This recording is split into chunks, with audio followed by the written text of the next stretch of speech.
off-course forms of participation, they take a lot of those barriers away. Yeah. A 23-year-old who's never played golf on a golf course before can show up on the second deck at a Topgolf wearing business attire or wearing a motorcycle jacket and boots and dribble the ball off the second deck and score points.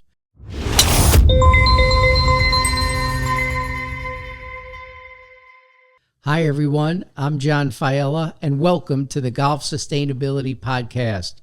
Today, we have a very special guest, Greg Nathan, President and Chief Operating Officer of the National Golf Foundation.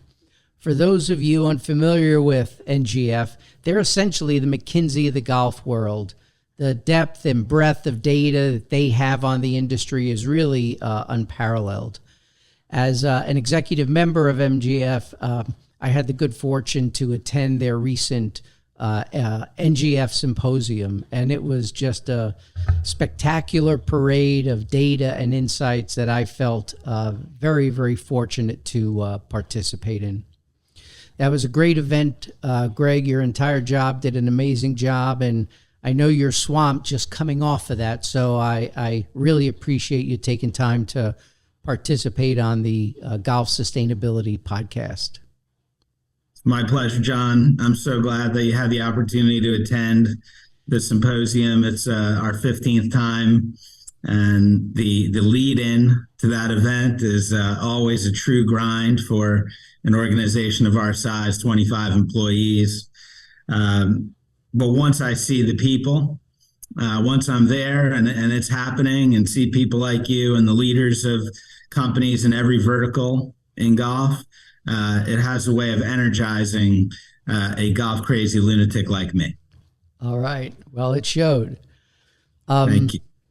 Greg, why don't we start by having you tell us a little about yourself and your journey leading to your current work as president of the National Golf Foundation. Thank you, John. Yeah, happy to.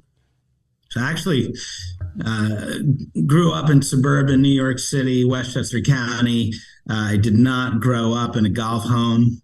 In fact, nobody in my family played golf. I think I had a couple of grandparents. We say that it skipped a generation. I had a few grandparents who played. I grew up playing tennis. In fact, I was a club tennis pro at two great golf and country clubs in Westchester County, Waikagill and Brayburn. And I started to get at least a taste of golf, actually hitting balls in a schoolyard, maybe when I was in 6th or 7th grade with a friend of mine. We'd go out there with our imagination and a few clubs and balls and sort of create holes on the grounds of North Street School, where I went to 4th grade. So I knew there was something about this game I was crazy about. And I count myself extremely lucky that by the time I was 22, John, I would say I knew for sure that I wanted to work in golf. I didn't know exactly what capacity, but if somebody asked me, I would have said something like this: I want to work in golf. I want to know the leaders, the business leaders in the industry. I want them to know me because I do something of value for them. It's about the best I could do. And the amazing thing, and I've written blogs about it many years ago, is I found somewhat by accident the needle in the haystack job, the ultimate job that fits that description. Just a quick background. My career started in advertising on Madison Avenue in New York. I worked for 9 years in account management, 3 different agencies, worked on big brands and small, worked for an amazing agency. My first job was with a place called Ammirati and Purist, which does not exist anymore, but I'd say in 1995, it was National Agency of the Year. Adweek and Ad Age. So I had a really fortunate experience of working with incredibly driven, talented, fun people in my 20s. And eventually I was able to move into the golf business. My first job was with Golf Magazine in New York. I started in the year 2000 doing in the marketing department. And that was really my first taste. Worked there from 2000 to 2007. And while I was there, one of my roles, a very small part of my job, but legitimate part of my job, was interacting with the NGF. On behalf of some senior executives or anyone who worked at Golf Magazine, if they needed information on state of the industry, generally what they wanted is give me some good news that I can go to my clients with that says golf is doing great. Now, of course, that's not always the case. So sometimes that was a harder job than others, but that's where I got to know the NGF a little bit. And in 2006, what happened was my contact at the NGF called me up one day, John, and he said, I'm leaving. And I decided at that moment that I had been reading for many years things written by Dr. Joe Bettis, the CEO, longtime CEO of the National Golf Foundation. And I knew that Joe was one of the most respected people in the golf industry. And when my friend Andy Allen said, I'm leaving, I'm moving back to Winston-Salem, where I'm from, I thought to myself, okay, I think I'm grown up enough now that I can reach out to Joe Bettis and he'll take my call, and I got to meet this guy. And I did, and we met at the PGA show in 2007 for the first time, and we had this amazing breakfast. And at the end of that breakfast, he said, I'm looking for somebody. I'm looking for somebody to run our consulting business, somebody with some relationships. And at the end of it, in only the way that Joe Bettis can, he looked across the table after an hour and a half and he said, so Greg, if you know anybody who might be interested in that job, that person could be a dark horse candidate. That's what Joe said to me. And of course, not to make this story too long, but of course I went home after this interaction with Dr. Bettis and had a conversation with my wife. I can see it in my mind as if it was yesterday. And I said, there's no way I'm moving to Florida to work with those research geeks.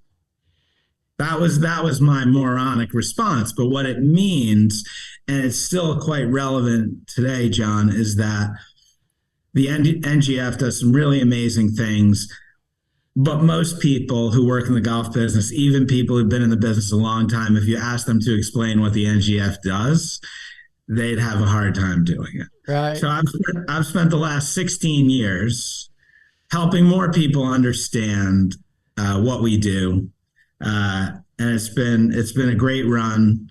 And to have the role that I do now is a real honor and a privilege. Great. Well, listen, you're a young guy. You're just getting started. So this is really kind of fascinating. So basically you're living the dream, right? You envisioned this job that you wanted and you have it.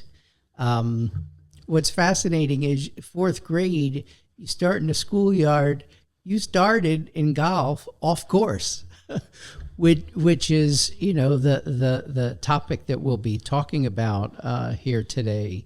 And, you provided a really nice segue to what I'd like to talk about next, and that is maybe give our listeners a sense for the scope and range of the activities that you're engaged in at the National Golf Foundation. Sure.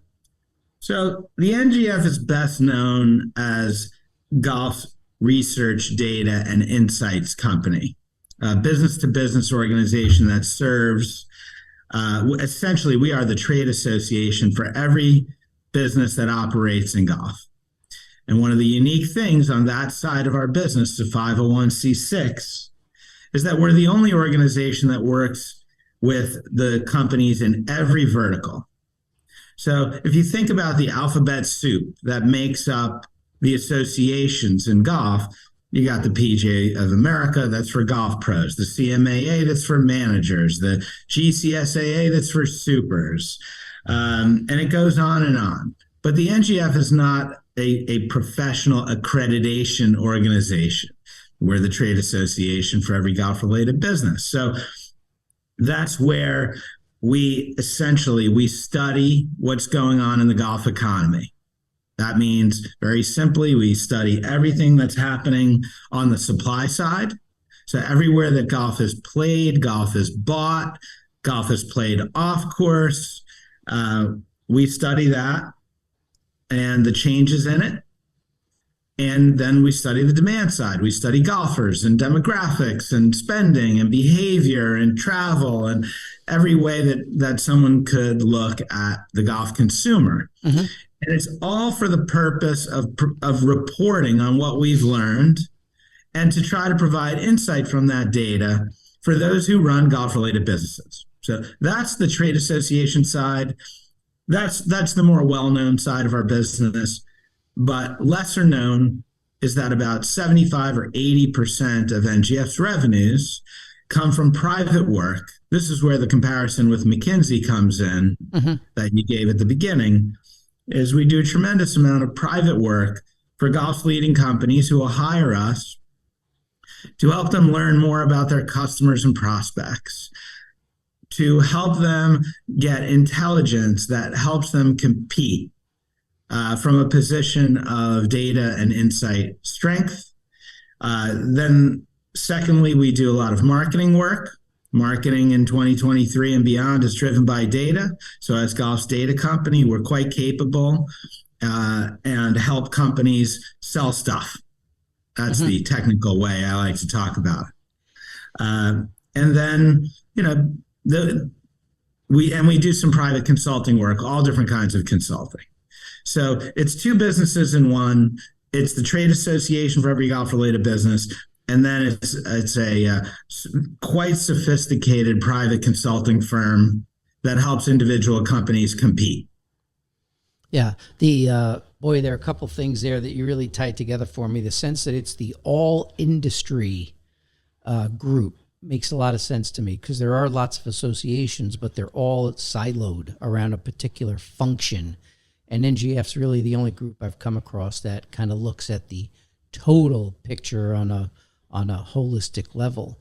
It's one of our unique positions. Yeah. Well, I'll tell you, I'm glad I made the decision to become a member.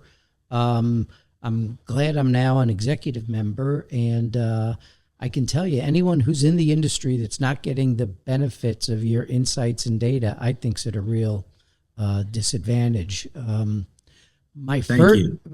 Well, listen, you're welcome, and it's well deserved. My first step in getting exposed to what you're doing was when I subscribed to that biweekly newsletter. It's free. It's available to everyone. It's called Fortnight. It comes out every 2 weeks, and it's very data rich. It'll be like a deep dive on one topic, and once you read a couple, 3 issues of Fortnight, you see what the power of the data engine is behind the organization. So I would encourage anyone that's listening to this episode to go to ngf.org and sign up for Fortnight. It's free, and it's a great initial way to get exposed to the fine work of NGF. So, Greg, one of the topics at the symposium that really captured my attention, because I had no idea how important it's become, is this notion of the growth of off-course golf and how it's actually fueling growth in the on-course game. I can imagine that when these new off-course channels started to develop, on-course people may have felt, hey, this is a potential threat, but that's really not been the case. So, I'd like to spend a balance of our conversation talking about that. And maybe the best place to start, Greg, is for you to give us kind of a definition. What's off-course golf? What are the elements and major segments of off-course golf? Happy to do that, John. So as long as there have been golf courses, there have been driving ranges. So that's the original off-course golf participation. So NGF doing what it does, managing the supply side databases. We started many, many years ago measuring how many standalone driving ranges are there. Of course, we also look at the driving ranges that are at golf courses, but driving range is that place where you're not on the golf course, but you're hitting a real ball with a real club with a full swing. And today in 2023, the preponderance of two other ways that are a little bit less traditional than the quote unquote traditional driving range would be Topgolf, that type of golf entertainment. There are several. Mm-hmm. There's Big Shots and Drive Shack we have right down here in South Florida, right next to the Palm Beach International Airport. Places that combine a traditional driving range, but with technology and gaming and food and beverage. And that part of the business has exploded. And then the third way that we track carefully that people participate off course is simulator golf or screen golf. Mm-hmm. And it's those three: traditional driving range, what we call golf entertainment, and then you have screen golf or simulator golf. Each of those three ways is a real ball, real club, full swing. And the reason why that's important, why does the NGF care about that? Is because in our study of how, what are the elements that are required for a human to become hooked on-course golf? One of the core elements that gets somebody hooked is this thing that Dr. Bettis coined many, many years ago that we call shot euphoria.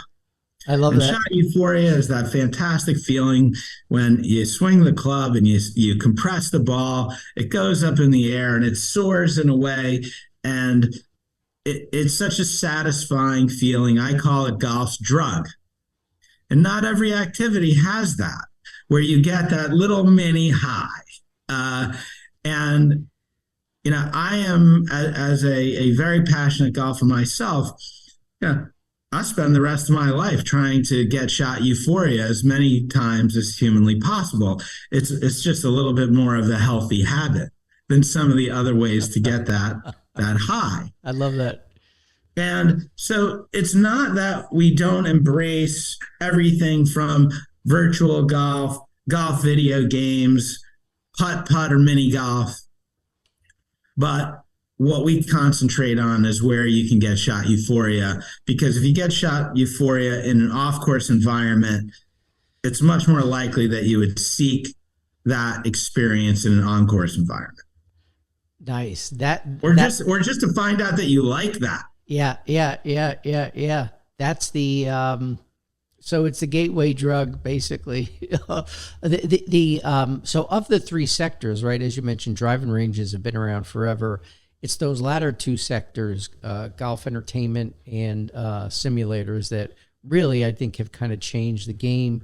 What are the, if I recall correctly, the number of people participating in off-course has actually exceeded on-course participation for the first time in 2022. Take us through some of the numbers and the trends on what's happening with off-course golf, Greg. Sure. So let's just look at the last 9 to 10 years. That's where a tremendous amount of development has happened.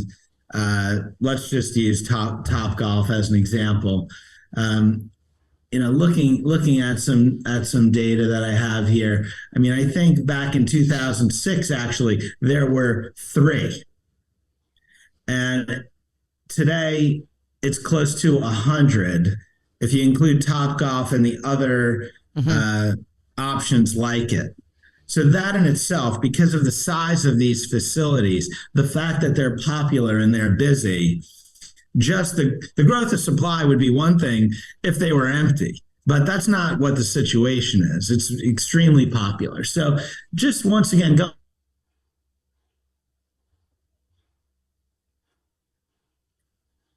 in 2014, there were 5.4 million off course only, who did not, people who did one of those 3 things but did not play on a golf course. Okay, 5.4 million.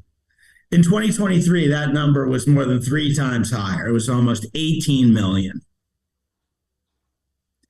So that's super significant. If we look at the total of off-course participants, we're up to about 32 million. Mm-hmm. So that includes not just the off-course only, but people who participate in off-course in one of those 3 ways. But also, there's a significant group of them who also play on-course. In fact, we've done research on Topgolf's customers. We've been hired several times to study their customers, and it's roughly 50-50 of their customers in terms of whether they also play on-course golf or not. Mm-hmm. So in the last 10 years, off-course has grown by about 122%. It's grown by 17.5 million Americans. So it's quite significant, and it is a wonderful way. I don't think there's an activity, a sport in the world that wouldn't give their left pinky toe, to have this on ramp for their game. Yeah, that's what it's really become. It has become an on ramp. I was at a conference recently in Vegas, Greg, and it was at the MGM, so it was right around the corner from the Topgolf facility there. I don't know if you've been there. I have. The place is packed. It's, multi-level. Everything was going on. They've got this massive pool there so people can take a swim if they want. It was an incredible entertainment center. What do you think so it's not just growth in facilities, it's growth in participation. What do you think are the drivers behind this interest and engagement in both simulator golf and golf entertainment? That's easy. It's very well aligned. Those activities are just so well aligned with the type of recreation that people look for these days. It's accessible. It's all about fun. It's food and beverage. This is an amazing thing we learned, John. People like beer. People enjoy having a drink, some good food, doing an activity, and there's a gaming and a technology element that brings it all together. Mm-hmm. On-course golf, 8% roughly of Americans participate on course, green grass golf. Green grass golf has been very healthy recently, with some really solid growth on the traditional green grass golf side. But what has historically held green grass golf back from growth is that golf can be quite intimidating. Mm-hmm. Okay, the industry still has a long way to go in terms of making not people who are not already in the franchise, people who are not already comfortable in the golf course environment. It can be quite intimidating. There is a factor of I'm concerned about not knowing the orthodoxies of on-course golf, and I'm going to embarrass myself. Mm-hmm. And people prioritize things in their life, John, that are fun. Of course. So if you go into an environment and you are concerned about embarrassing yourself, by the way, it's a virtual 100% guarantee that every golfer who goes to play golf on a given day is going to embarrass themselves. Okay, we are going to hit a shot that is pretty embarrassing. But this is more about being comfortable in the golf course environment. And golf could go much further to being welcoming and accommodating, and help find out, first of all, to ask the questions. Is this your first time here? Do you play golf? Tell me a little bit about your game. Oh, I've only just started playing. Oh, well, please let me help you. We'd like to see a higher level of what I would call radical hospitality Right, right.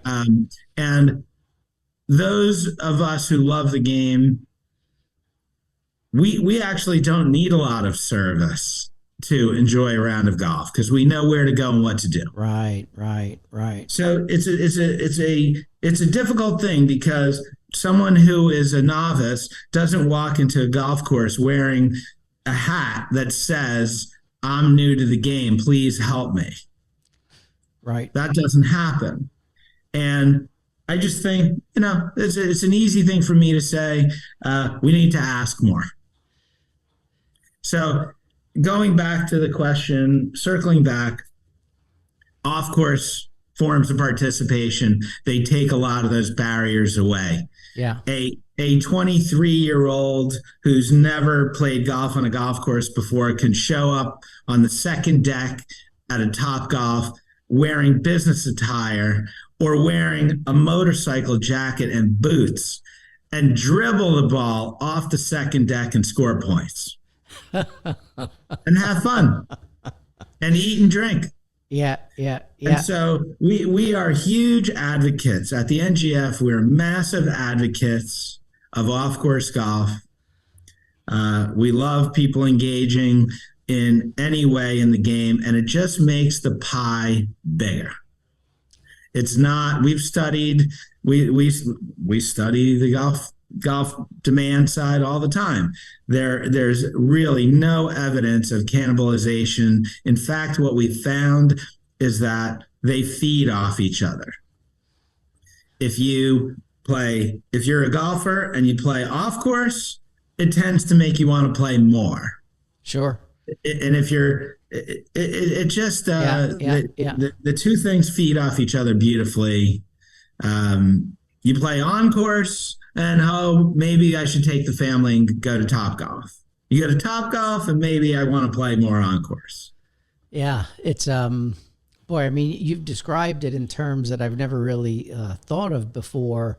The traditional game, the green grass game, there is a lot of pressure to perform associated with that, and that pressure to perform is absent in that Topgolf environment. I mean, people drub a shot and they laugh and they're having fun and it's no big deal.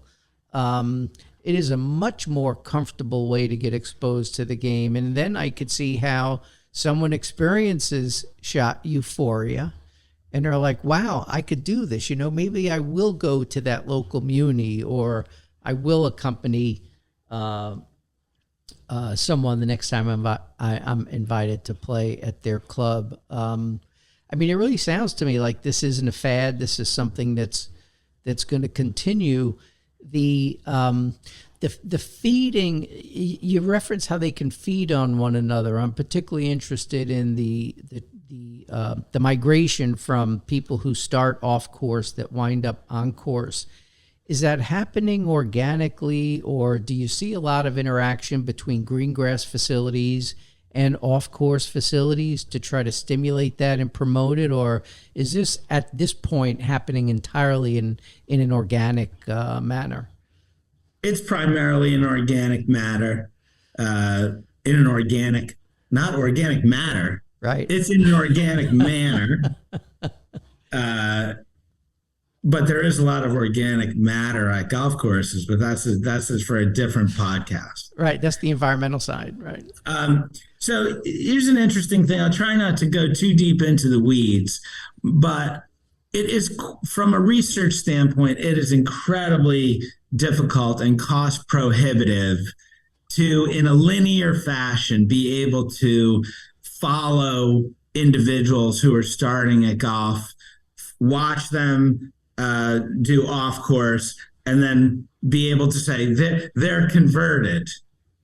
Okay. And we don't even look at it that way. We don't really think of it as people graduating. Right. Because it's highly likely that golf's best customer would be a dually, someone who does both. Mm-hmm. Someone who plays off course and does on course. Now, the industry that the National Golf Foundation represents, the companies that support golf courses or that support the recreational game, the great majority of them, they make their money based on course, green grass, recreational golf. Mm-hmm. So we're never going to confuse. We're not confusing the two things. The industry that we serve, of course, we have Topgolf, Callaway, the biggest company in the history of golf, as a client. And we love working. We work with a dozen simulator companies and launch monitor companies. So these are serious businesses, but we have to look at the green grass game in terms of the overall industry. What we have found, John, is that those with off-course experience, mm-hmm. those who have traditional driving range, golf entertainment or simulator, they're 5 to 6 times more interested in the green grass game than somebody who has not done one of those activities. Mm-hmm. 5 or 6x mm-hmm. more interested. And we're also noticing it's roughly 2/3 of the golfers that we track that started for the first time in a given year. So we're doing these studies every year. So we know the number of Americans who tried golf for the first time in a given year. And it's usually between 2.5 and 3 million people mm-hmm. every year who tried golf for the first time. It's about 2/3 of those people have off-course experience. Mm-hmm. And that number's been rising. I mean, I'm looking at a slide right now that would say in 2018, not that long ago, it was only 39% mm-hmm. of those who were trying golf for the first time. 39% had some off-course experience. Now that includes traditional driving range, mm-hmm. so it doesn't have to be modern golf that they tried. Mm-hmm. Okay, but going from 39% to full 2/3, 66%. in a period of roughly 5 years, mm-hmm. it's making a difference. Yeah, that's huge. That's huge. It's a fascinating topic. I'd love to keep going on it. I think for now we've kind of hit the key points, and it's really been very interesting to get into this in detail, Greg. I would like to make sure we don't run out of time, because the last segment of the podcast is where I really like to give our listeners to get a chance to know my guests on a deeper level. So I'd now like to give people a chance to get to know Greg Nathan a little better. And you've shared in your background, you shared some interesting insight, but I guess I'd like to come at this from a different angle. What drives you? You've mentioned your love for the game, but what would you say drives you? John, I have what I call, and I look for in other people. I have a servant's heart. I like to help companies. I like to help people, and I'm just with that in mind. I'm also just confident enough in myself and in the capabilities of the National Golf Foundation. I don't believe that there's a golf business anywhere that I can't help.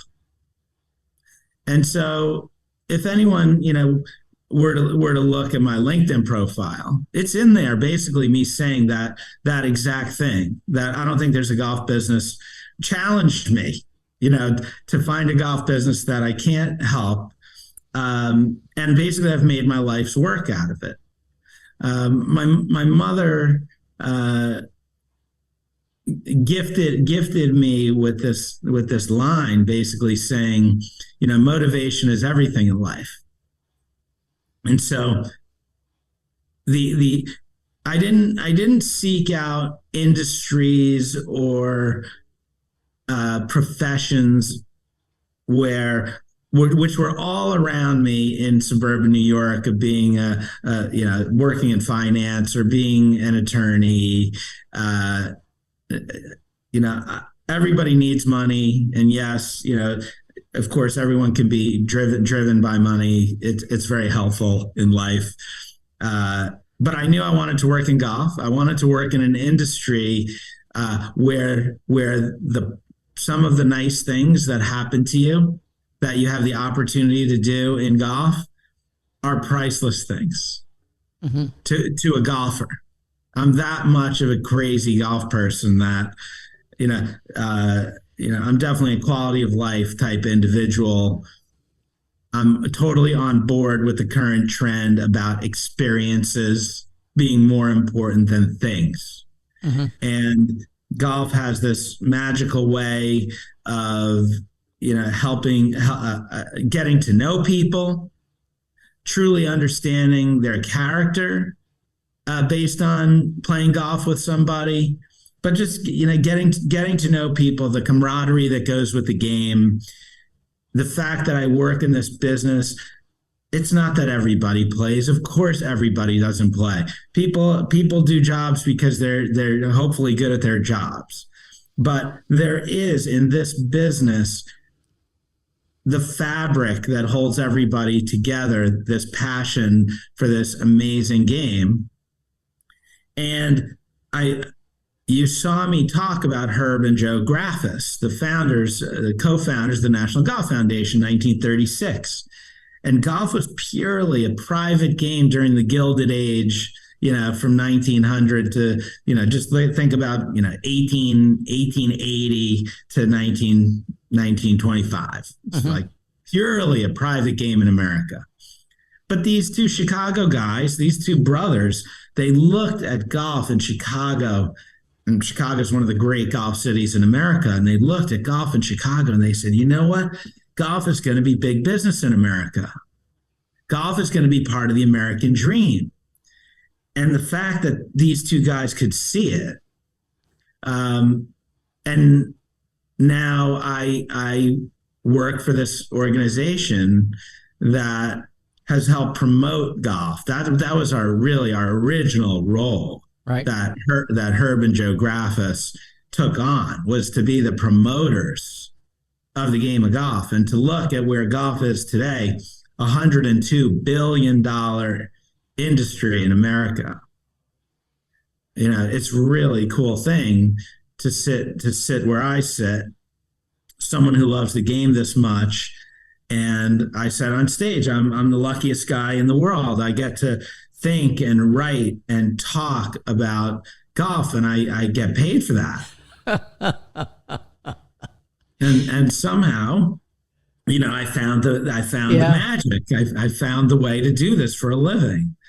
And back to the original thing. I love helping people, and if you love golf and you love business, there's no better job for me. It might not be best job for somebody else, but it's the right job for me. And I'm so fortunate, I have to say, to be able to operate and learn at the shoulder of Joe Bettis for the last 16 years.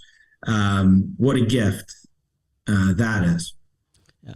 Well, you've so many nuggets there, but I'm not going to spoil it by trying to add anything.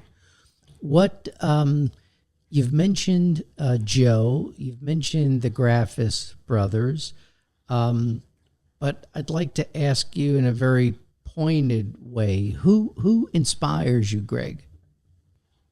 Wow. That's really hard. People inspire me. I've always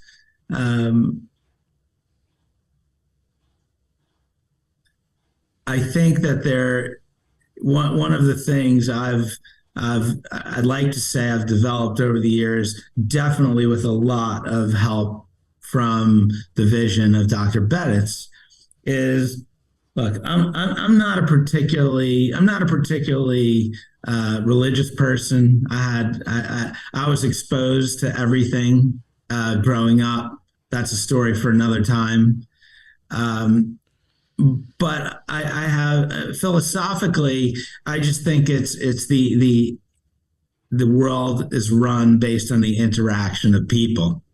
And so I tend to really pay attention to why people do what they do. And humanity makes me think. Humanity inspires me. I don't, I'm sure if I thought about it, I could come up with some heroes. Uh, but I know how lucky I am, and I've got a great family, and I love this gig that I do, and that inspires me. Trying to keep improving, Good trying for, to trying to help people. good for you. Well, listen, you feed on people, and it was evident during the 2 days that I saw you in action last week. So your reference to the fact that you're inspired by humanity was very much evident there. Thank you. It's hard it can be hard to be inspired by humanity these days. So I don't, I'm not Pollyanna in that way, but I guess that's what just gets me going every day is, I know I'm gonna be with people today, and hopefully I can make somebody smile. Yeah. So the way you speak about your founders related to the impact that they've had on the game, 20, 30, 40 years down the road, what are you hoping people say about the impact that you've had on the game, Greg? Um, I guess it does come down to this organization that I represent.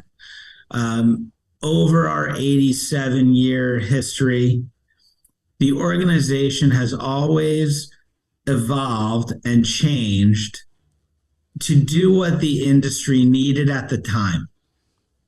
There's all kinds of stories. I'll just share one that give an example. So during World War II, the rubber supplies, the rubber resources in America were all used for the war effort. Mm-hmm. But what that meant is that the manufacturers of golf balls couldn't make golf balls. So what the NGF did during World War II was create a golf ball reconditioning program where people could turn in used golf balls to the local shop, and they would go. The NGF ran this program, and those balls would get reconditioned and then put back into circulation so that golf could be sustained, like the golf sustainability banner over your head. So, if I'm doing my job right going into the future, it's making sure that the NGF continues to evolve in a way that serves the industry in the best way possible. And we recognize, because we study why people play, and we study why people don't play. We really pay great attention to, we have to look carefully at the warts. We have to look at what golf doesn't do well and what the industry doesn't do well, because if we think this game is so great, then we want more people to enjoy it. And if that happens, the businesses are more successful. So when we look at the things that the golf industry doesn't do well, we need to be on the forefront of that. The National Golf Foundation needs to be on the forefront of that. And we're working on something right now. It's actually using a brand that we've owned since 1994. The year that my favorite New York Rangers won the Stanley Cup. 1994 is the year that this welcome to golf concept became important to the National Golf Foundation. We actually had the rights to use Charles Schultz Peanuts characters, and we created some booklets about welcome to golf and try to make golf more approachable and accessible and friendly. And it's no different than it is today in 2023 in terms of we need to improve that. So welcome to golf in 2023 and beyond has a much more modern twist. It has to do with creating a venue where people who want to get started at golf can go and not learn grip, stance, and posture. Mm-hmm. Okay. Since the beginning of this conversation, I've alluded several times, it's about comfort. Mm-hmm. Okay. Can a non-golfer who's interested in taking up the game be comfortable in the golf course environment? Can they be comfortable with other golfers? Or are they constantly freaking out about embarrassing themselves? So imagine this opportunity that we have to improve that, to make that better, to have a place for someone to go who typically, when I need to change the battery in my key fob, I go to Google and I go to YouTube. Well, I encourage you to think about what would you do if you wanted to start playing golf in 2023. If you were to go to Google, if you were to go to YouTube, what would you find there? And I can tell you what you'd find there. You'd find links to a lot of instruction. Mm-hmm. But we believe that there's a missing element that the NGF is going to be concentrating on. This is a real important program to Dr. Bedditz and to the NGF and you'll be hearing more about it going forward, is creating the ultimate venue for somebody who wants to get started in this great game. Awesome. Well, listen, sounds like a subject for our next episode, Greg. Could be. But I'll tell you, I'm really impressed with, you have great respect for the values, the principles, and the people that founded NGF. And I get the sense you feel real privileged to be able to carry the torch into the future, and you're doing it in an extremely passionate, creative, and intelligent way. So thank you. I'm very grateful for this conversation, and look forward to many more conversations. And thank you very much for being with me here today on the Golf Sustainability Podcast. My pleasure, John. Great being with you, and hope to see you soon. You will. And to our listeners, thank you very much for being with us today on what was a really very, very special conversation. And I hope each of you got as much out of it as I did. If you like the podcast, please subscribe to it on iTunes or your favorite podcast player. Tell your friends about it. And don't forget to go to ngf.org and subscribe to the fortnight bi-weekly newsletter that's free. You'll really become a member. Or one step at a time, Greg. Support what we do. All right. Peace, everybody. Thank you very much. Bye-bye.